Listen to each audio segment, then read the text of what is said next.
ছাত্রছাত্রী বৃন্দ, আগরডাঙ্গা হাই মাদ্রাসা ক্লাস 5। আজকে তোমাদের যে ছোট্ট ভিডিও মাধ্যমে একটা খুব ইম্পর্টেন্ট জিনিস শেখাচ্ছি। সেই জিনিসটা হচ্ছে বিভাজ্যতা। এই বিভাজ্যতা দিয়ে আমরা লসাগু করি, গুণনীয়ক বার করি। এইসব জিনিসগুলো করার জন্য একটা বড় নাম্বার যদি তোমার থাকে, সেই নাম্বারটিকে কি করে ভাগ না করে আমি বলতে পারবো এটা 2 দিয়ে ভাগ করা যাবে, কি টিপস অবলম্বন করে আমি বলতে পারবো এটা 4 দিয়ে ভাগ করা যাবে, ভাগ করলে মিলবে, 5 দিয়ে ভাগ করলে মিলবে, 9 দিয়ে ভাগ করলে মিলবে। সেই টিপসের মধ্যে আজকে তোমাদেরকে যেটি শেখাবো সেটি হলো 2 দিয়ে ভাগ করলে মিলবে কি মিলবে না সেটা আমরা জানবো। দেখো, এখানে এই বোর্ডের মধ্যে আমি একটা বড় সংখ্যা লিখেছি। এই সংখ্যাগুলির মধ্যে দেখো যে এটা হচ্ছে একক স্থানীয় অঙ্ক, দশক স্থানীয় অঙ্ক, শতক, হাজার, অযুত, লক্ষ।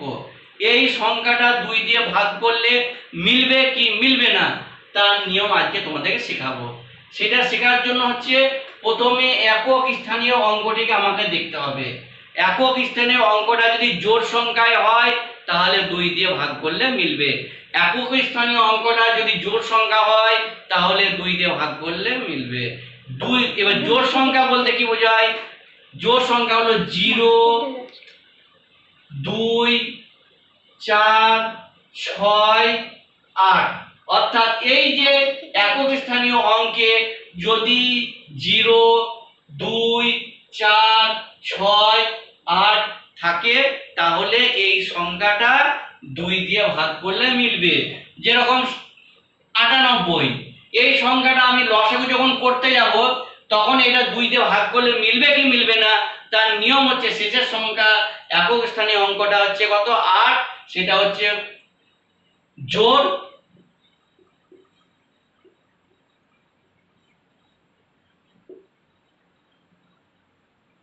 অর্থাৎ জোড় যদি হয় আর একক স্থানীয় সংখ্যাটি হলো জোড়, অর্থাৎ এই সংখ্যাটি 2 দিয়ে ভাগ করলে মিলে যাবে। তখন আমরা এটা 2 দিয়ে চালাবো। 4 দুগুণে 8, 1 10 8 18, 9 দুগুণে 18। এইভাবে আমরা করতে থাকবো। যদি এটা 2 দিয়ে না যায় তাহলে আমরা ভাগ করে দেখতে যাব, তাতে অনেক সমস্যা হবে।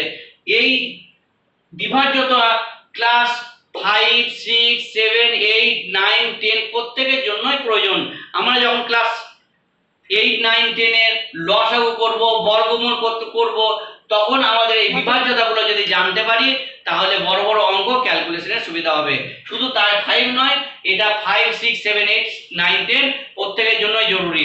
পরবর্তী আবার নতুন ক্লাসের মধ্যে বা নতুন ভিডিওর মধ্যে 4 এর, 3, 5 এর, 9 এর, 11 এর বিভিন্ন বিভাজ্যতা নিয়ে আলোচনা করব।